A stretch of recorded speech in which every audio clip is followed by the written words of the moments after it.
Hey everybody, we're going to do a live here on 5310 primer. I'll wait for some more people to join here before we kind of get going and doing some of the tech information on it. So we're going to, basically what I want to do, and I talked about last week, was just doing very quick live videos on specific products that we make and keeping it very short, very sweet, and sticking to very specific products that we do, doing one product at a time, and just solely sticking on that one product. That way the live isn't 2.5 hours like it was last week, and going from there. So that's what I'm looking to do. I'll wait for a little bit more people to join. It looks like people are joining pretty quickly. So what I decided was, let's stick with kind of how we did the live last week. Let's stick ground up. So I figured we'll start with primer. I'm not starting with epoxy. I'll probably go to epoxy next week. But right now I'm going to start with just primer. And then we'll kind of work our way up to the products every week as we go. It's going to be one product at a time, not rushing it, not, going through all the products at one time. So if you guys have questions on 5310 primer, be thinking of them now. We're going to discuss 5310.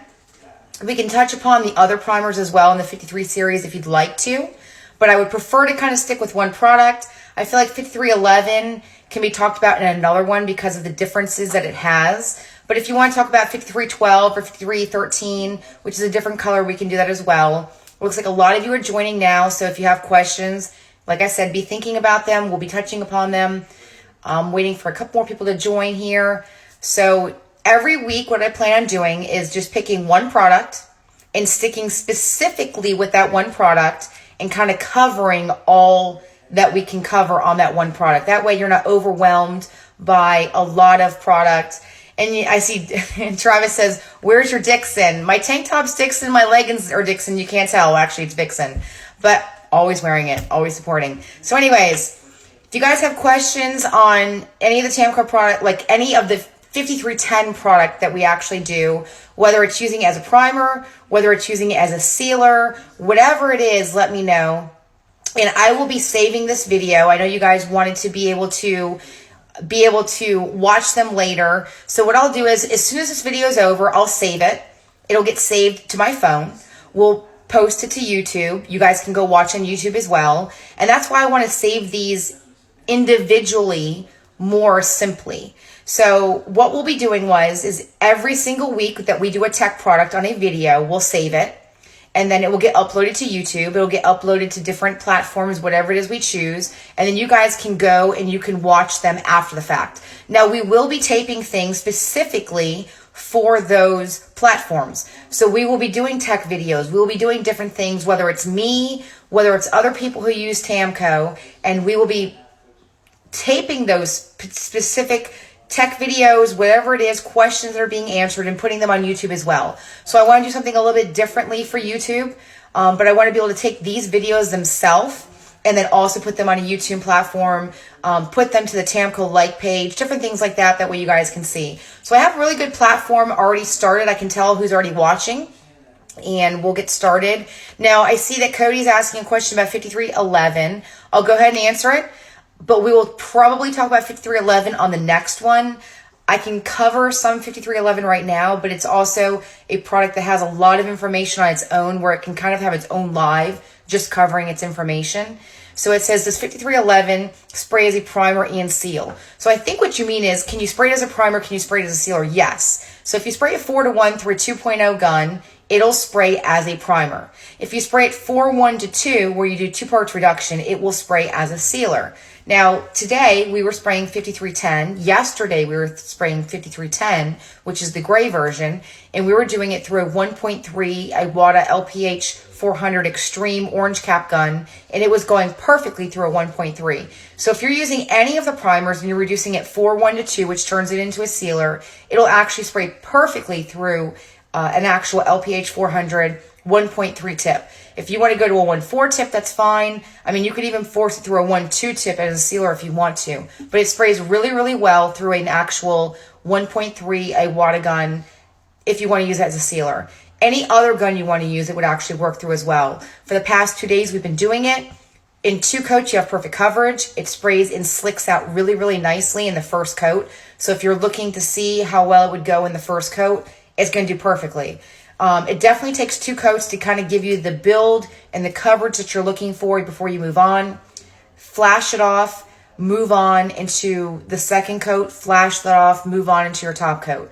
Now, something I do want to touch upon, and we're having this conversation today, kind of talking about some pointers that people need, as the weather changes. Things that you need to take into consideration is that as it gets cooler, your products will act differently. Meaning, a week ago, it was maybe 80, 90 degrees where you live, even where I live. Today, and even yesterday and this entire week, it's been in the 60s and in the 70s. I was wearing a sweatshirt half the day today.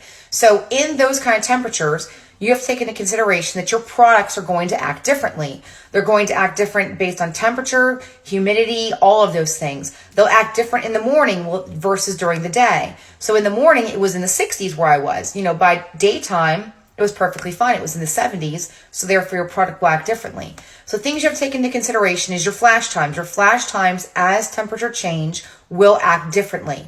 So depending on how you're used to using 5310, or 53, any of this series as a sealer, they will act differently in these cooler temperatures. Now, granted, depending on where you live, your weather will act differently depending on where you live. Where I am, the temperatures are getting cooler, but if you're in Florida, they're probably still on the warmer side. Act differently. Everything will act differently based on those specific temperatures. Make sure that you're factoring in the temperature of your reducers, your flash times, all of those things before you move forward. Now, something that I did today, and I've had Pat Dry here. I saw his flake. He's been here for the entire week, been knocking out some candy R&D.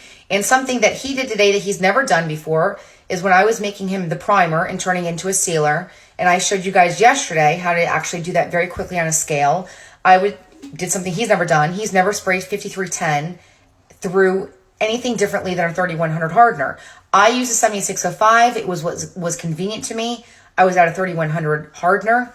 So something that you guys can know, something that will help you into the future if you guys ever have this issue, because I have people who call me and worry that this is an issue.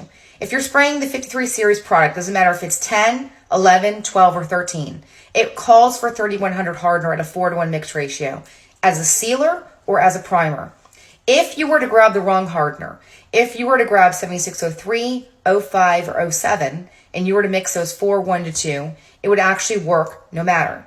So I had a guy call me the other day, and he had mixed 7605 in his 5310. He sprayed it, and he was flipping out that he was going to have an issue.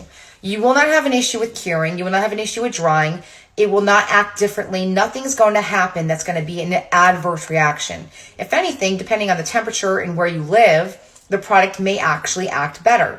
So when I deal with people who are in warmer climates, I actually advise them to use 7605 or 7607 in those climates instead of 3100, because it actually will change some of the temperaments of the primer. It will allow it to flash off slower.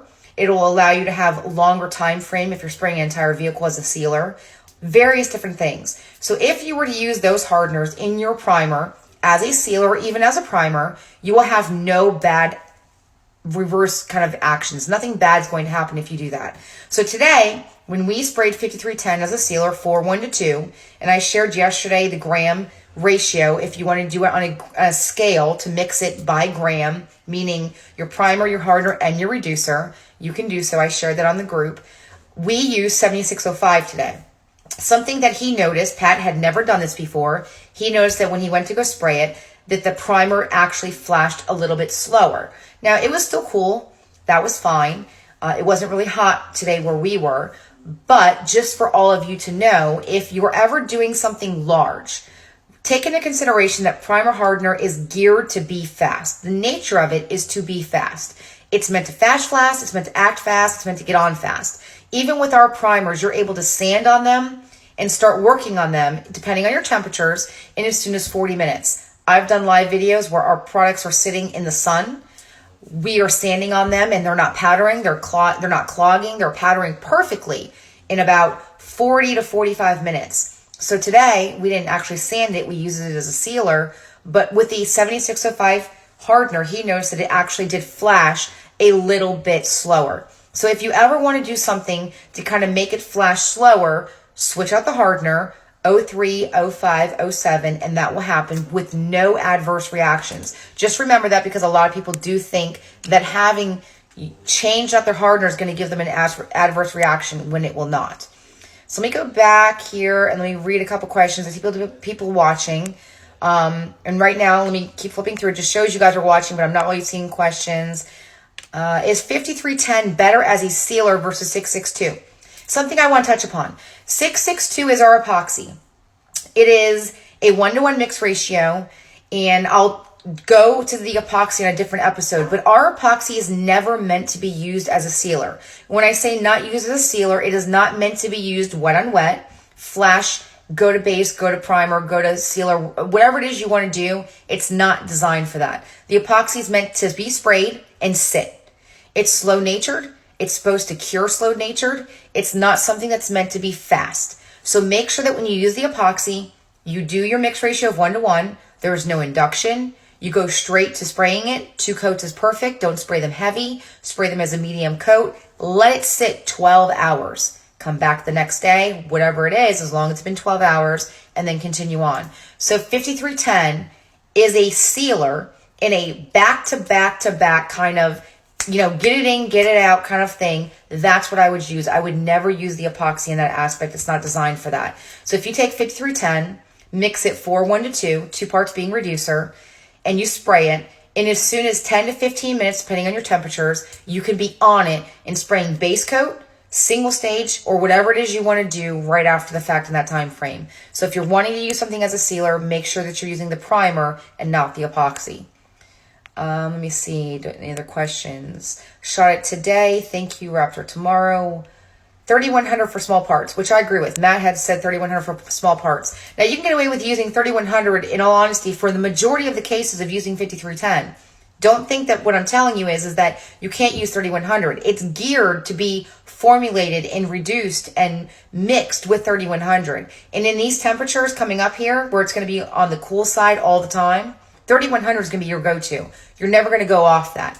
But when it comes into coming to be summer, or, which is a whole year from now, when it comes into that climate where it's going to get warmer, just know that you can use 7605 or 7 to curtail and slow down or change your primer however you want to. Now also realize that if you're in a booth where there's a lot of airflow, you can also do things to kind of slow it down. Airflow to paint acts the same as temperature, meaning it could be 60 in your booth, but your airflow is so much that the paint is going to act like it's 100. Those are things to take into consideration. Things that you can do to slow your products down when you're using them would be a slower hardener. So if you're in a booth where you have it's really drafty, you have a lot of airflow going on, and you don't really know how to change the pulley system to kind of change that, you could switch to an 05, you could switch to an 07, you could switch to a 1380 reducer, and that would change the characteristics of the sealer or the primer to spray more like you want it to. Now, granted, the temperatures that are coming up where it's going to be cooler, it's more of the fall time frame, going into more of the winter time frame, depending on where you're living. Someone, posted a picture here recently where, it was snowing where they live. So if you're already in those climates, your paint's going to start acting a lot differently. Our paints are not formulated, no matter what they are, to work below 65 degrees. So if you're spraying our primers or whatever it is below 65 degrees, they're going to struggle. They're not going to want to cure. They're not going to want to function the way that they're designed to. Heat's going to matter. Now, primer is a little bit different than clears and different things like that, where, in about 45 minutes at 80, you could be sanding on it. If it's about 50 or 60 or even 30, your primer is not going to be ready to sand for a period of time. There's things you can do. You can put a heater in your booth, a bullet heater in your booth. You can stick it in direct sunlight. Things like that's going to allow you to get onto your product sooner and be able to sand on it sooner and things like that. If you want to use it as a sealer, still let it flash for a good 40 to 45 to 50 minutes in those kind of temperatures before you move forward. So definitely take into consideration the time frames that you're working in, flashing in, all of those things. Kind of flipping through here. Do you guys have any kind of specific questions while I'm kind of flipping through the messages right now on the primer? I don't want to make these long. I kind of want to do bullet points. I don't want to, get into a lot of questions if I don't need to, but I think I might just, let me kind of go through here. I don't really see any specific questions. So let me go through some of the bullet points that I haven't already touched upon. So if you want to use 5310 as a primer, 4:1, 2.0 tip basically is what you always have to rely on. If you want to go through a 1.8 tip, it works well through an AccuSpray. It might work well through other guns as well through a 1.8 tip. That's fine with no reduction. take into consideration that when you're spraying the primer, you're going to be getting about 2.0 to 3.0 mils per coat. So when you're spraying it, 2.0 to 3.0 mils per coat is a lot of product. That allows you to be able to do 2 to 3 coats and be getting the mil build that you would be getting typically with a polyester filler primer that you would be able to get with the 5310. 5310 in 100% of all cases can be used as a direct offset and replacement to using anything that's a polyester base. I don't care if it's slick sand, feather fill, reface, no matter what it is. You can use 53 series as a way of combating that and getting away from that. You don't need to use that product. The 5310 will cross-link. Polyesters will not. It'll give you a same build that the polyesters will give you. It will not shrink just like they will not. One thing that you have to realize when you're using polyesters is they do not sand nicely at all. Whereas when you're using the 5310 series, it sands very nicely. They're not difficult to sand at all. They do not overly powder. They don't clog your sandpaper. When you guys say reduction, you're asking 10 or 20%. I'm not giving percentages. I think I'm going to give ratios because based on mixing cups, and for the majority of people watching, a strict ratio works better for most people. So today, I was going on a scale, but figure along the lines of 4 parts primer, 1 part hardener, 2 parts reduction. Meaning whatever the amount of hardener you're putting in, you're doubling your reduction. So if you're putting in, 14 grams of hardener, you're putting in 28 grams of reducer. Remember just to double it when it comes to the reducer as a sealer. Then another person said, is DTM okay for wood, etc., or straight to metal? The 5310 series is a direct to metal primer. That just means that you can go direct to metal. It doesn't mean it's only for metal. It means it's for metal, existing primer, existing base, existing fillers, glaze putties, metal, plastic, whatever it is. Now, when you go to plastic, I do advise you always use an adhesion promoter. But these products are designed to be used on various different substrates. Depending on what you're doing, whether it's metal, plastic, wood, aluminum, chrome, whatever the substrate is, there's always different things to follow, different tech things to follow to make sure that you're going to have the best outcome depending on what you're doing. So if you want to go to wood, 5310 is perfect for that. I do recommend most likely in most cases using 5310 as a sealer on wood, but you can go straight 4-to-1, no reduction, and go straight to wood that way as well, depending on what you want to do. Let it sit, block it down, whatever it is you're wanting to do, you are able to do just like metal. Treat the wood the exact same way. You're going to have the outcome that you're looking for. No shrinkage, easy sanding, no clogging, things like that. I don't see any other questions at the moment, so I'll continue on. So if you're using the product as a primer, 4-to-1, at the mills I told you, no reduction needed through a 2.0 tip. You can also spray it through a 2.5. Also realize the larger the tip you go with no reduction, the more product that's going to come out, the more build you're going to get. So when I say that you're expecting 2 to 3 mils per coat, also take into consideration that the tip size that you're using is going to depend on the amount of product that comes out, and that's also going to take into consideration your mill build.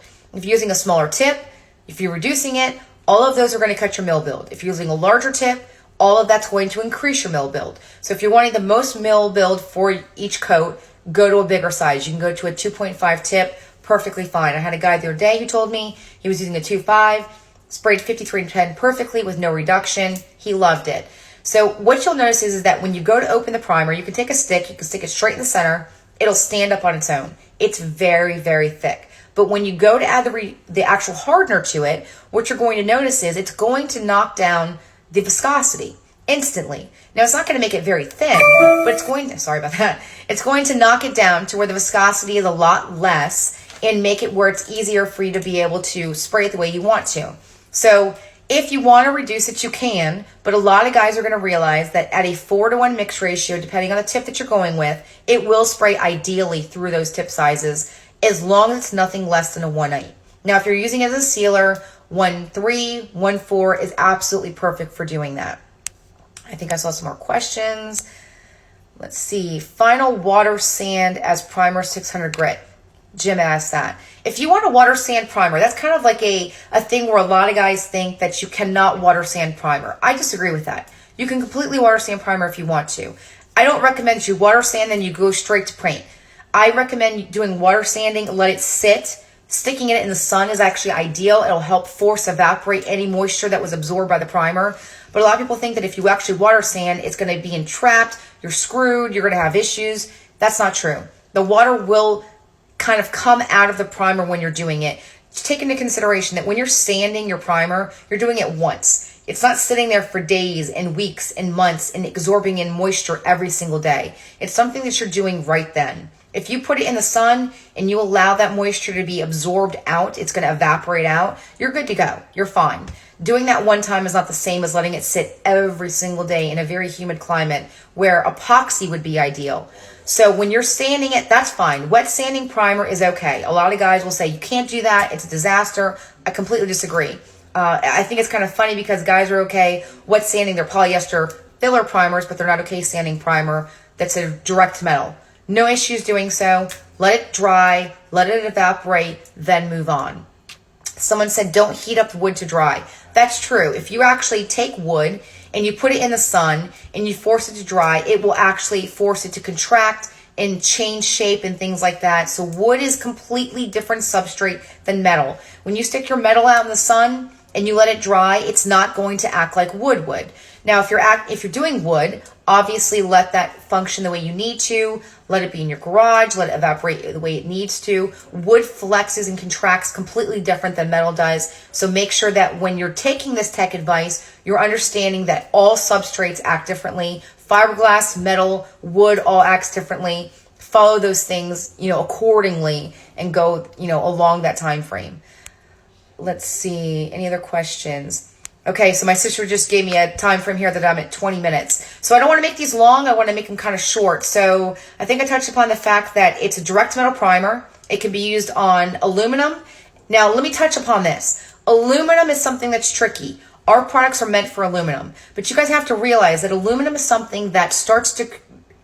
Basically, aluminum will not rust because aluminum has an ability to not allow corroding to happen the way that it needs to. So whenever I tell you guys that 5310 will stick to aluminum, I always stress it's properly prepared metal, aluminum. Properly prepared means what? It means sanded, cleaned well, and I want to say no more than 30 minutes. When you start getting past 30 minutes on aluminum, the aluminum in itself is already going to start self-healing is the best way to put it. And it's going to start creating a coat that goes over top of it that will prevent anything from happening, meaning it'll start to skim over and force any corroding issues that's going to happen, and you're going to have an issue.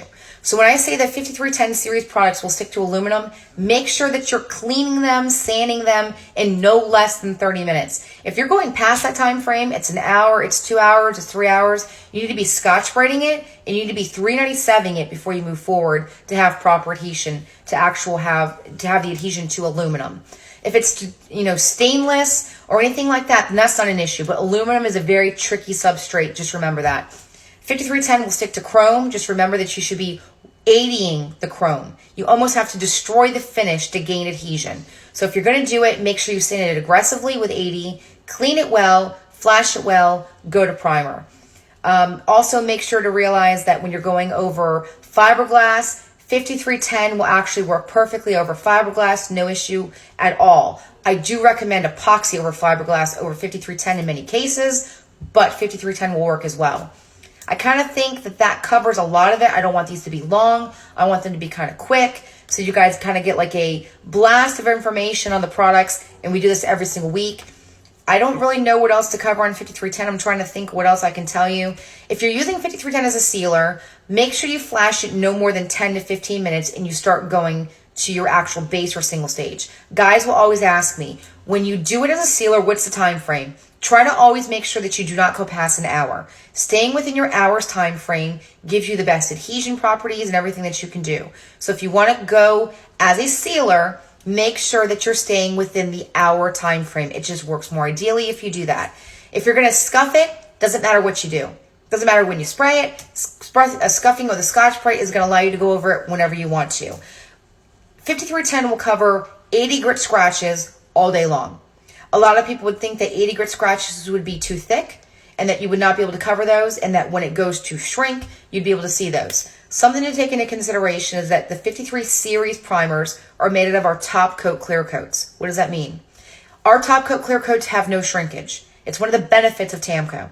One of the benefits of TAMCO is that we make our primers out of our top coat resins. It means that our primer will have no shrinkage either. So when you go to spray 5310 over top of an 80 grit scratch, and you're one of those guys where you want to let it sit for 2 weeks, 3 weeks, you know for sure it's going to shrink back, you know for sure you're going to see those scratches come back, you're going to be surprised when that doesn't happen. It will not happen with 5310. It does not have the shrinkage that primers have. One of the benefits of using a polyester is that you have no shrinkage in most cases, but it's an unstable product. 5310 will give you the no shrinkage properties, but be a stable, cross-linking product that will eliminate the need for a polyester. So if you guys are using feather fill, slick sand, reface, whatever it may be, remember that 5310 will completely replace the need for those products 100% how you're using them now, completely, and function better in a cross-linking, perfectly ideal situation compared to what you're using. Trying to think of what else I can possibly cover on it. I think that kind of takes care of most of it. The product itself is 4:1, like I said. 3100 catalyst. You can slow it down with 7605 or 07 if it's hot. Mix it 4:1:2. The 2 parts is reduction. 1360, 70, 80 reduction, depending on your climate, depending on the flash times. Whatever it is, you can choose your temperature reducer. If you're using it as a sealer, stick within your hour's time frame to be able to have the best adhesion. If you're using it as a primer, you can start sanding it in as soon as 30 to 45 minutes, depending on the temperature.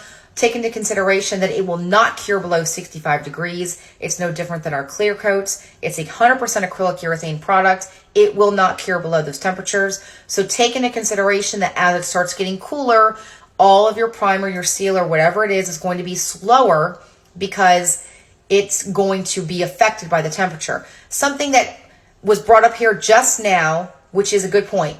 5310 can be tinted. If you guys want to tint it, you can. You can tint it with a base coat. You can tint it with a single stage. I recommend that you try not to go over 10% as your basis for tinting. So if you're going to tint it, try not to make it be more than 10%. You can use a base coat. You can use a single stage. It doesn't really matter. Either one will do it. I had somebody show me a picture yesterday. I believe he told me he did a 2% reduction, changed the color to help with coverage, that much better. So if you guys want to be able to tint it, it's tintable, single stage, base coat, doesn't matter what you do. Mix it the exact same mix ratio. Do not change the mix ratio if you tint it as a sealer. If you want to do a reduction, you do the reduction the same. Doesn't matter if you add the toner into it, the reduction is still the same. So I think that takes care of everything. I heard the 5310 can also work as a durable body paint. That's funny. So I kind of think that touches upon everything I want to talk about.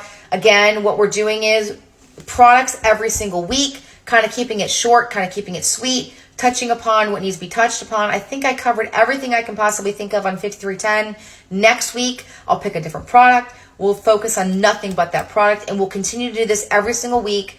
I think Thursdays work the best. I don't have baseball. I don't have anything really going on a Thursday, so Thursdays work the best for me. I think we'll kind of keep this TAMCO Tech Thursdays, kind of like the flow of that. So 28 minutes, my sister said. So I think I'm going to end this here. I don't want to make these too long. And we're going to get this saved, put this up on YouTube. So if you guys are watching, I'm going to put it on the TAMCO like page. I'm going to put it on YouTube. When it's on the TAMCO like page, you can share it. When it is on the group page, you cannot share it. The group is meant for people in the group only. On the like page, which is the TAMCO Paint like page that you have to like in order to see it, I can share there, and you guys can share that with anybody you want to be able to share this information with. I would appreciate that. That would be very helpful. It helps get the word out about TAMCO. And again, this will be on YouTube as well. Thank you guys for the support. Very much appreciate it. Next Thursday, we'll start again with TAMCO Tech on Thursday. Hope you guys have a great weekend. I appreciate it. Any other questions, just let us know in the group. Thank you.